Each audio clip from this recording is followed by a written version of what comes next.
What to do when losing motivation to start over again and again after short flings?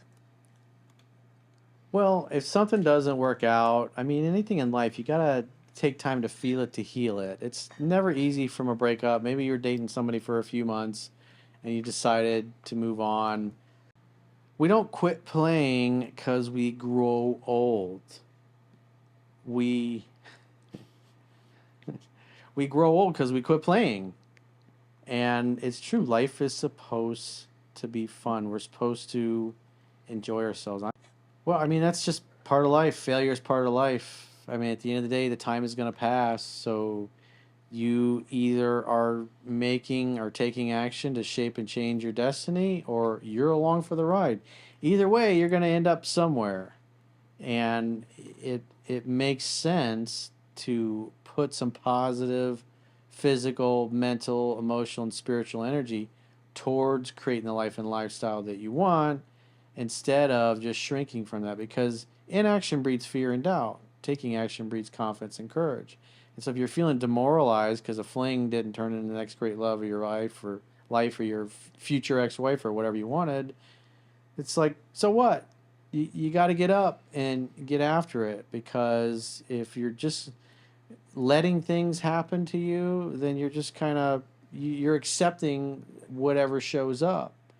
And the having the life and lifestyle you want comes from a relentless focus on trying to create the things you want. I mean, all great things take time. Great businesses, great things, chapters of your life. You maybe spend 10, 15 years in medical school, going through residency and all these things just to become a doctor. So that's a long period of time. And so when it comes to big goals and dreams, you got to think in terms of a decade, and you got to get okay with failure. You got to get okay with things working out or not working out, because that's life. Things will be sailing along, things are great, and then somebody dies suddenly, or things will be sailing along, things are going great, and then just like what we had this past week, you have a Silicon Valley bank that goes bankrupt, and so now all the shareholders and the bondholders, they get wiped out. They get nothing. The deposit holders, the people that had their bank accounts with them, are protected and made whole. But I had a comment from, because I was talking about this the other day. There was a guy who actually worked for this bank, and I guess he's losing his job. And so things are go great. Friday you go home, things are great, and Monday you come in and find out that you've been laid off. I mean, all the big tech companies are going through that.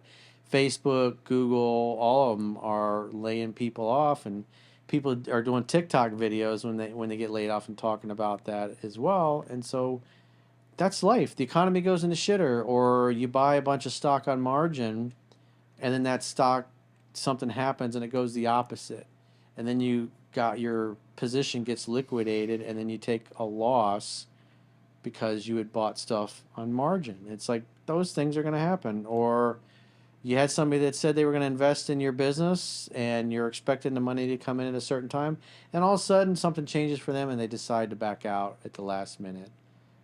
Those things are going to happen. Or you're planning on getting married and you think you've found a good woman, and then you find out she's still sleeping with and talking to several of her ex-boyfriends, or she was sleeping with that guy from work that she said, oh, you don't have to worry about him, he's just a friend. And your whole future, everything you were looking for, just poof, blows up in your face. That's life. At the end of the day, the amount of time you got left is shrinking, and the amount of time you've been here is growing. And we're all going to run out of time eventually. And so you always have to ask yourself, what am I okay going to my grave not accomplishing or not experiencing, and operate from there? It's easy to give up. Quitting's easy. Most people are lazy and live mediocre lives, majoring in minor things. But if you want to have a spectacular life and get to the point where you're on your deathbed, you feel like you checked all the boxes that you wanted to check, you experienced all the things that you want to experience, versus, because like one of the big things that people that are on their deathbed that they talk about is that they didn't take more risks. They didn't try to start those businesses that they wanted to. They didn't change careers. They stayed in a bad relationship. They never tried that hobby that they always wanted to try. They never moved or moved to the city they really wanted to live in, or traveled to the places that they wanted to travel to.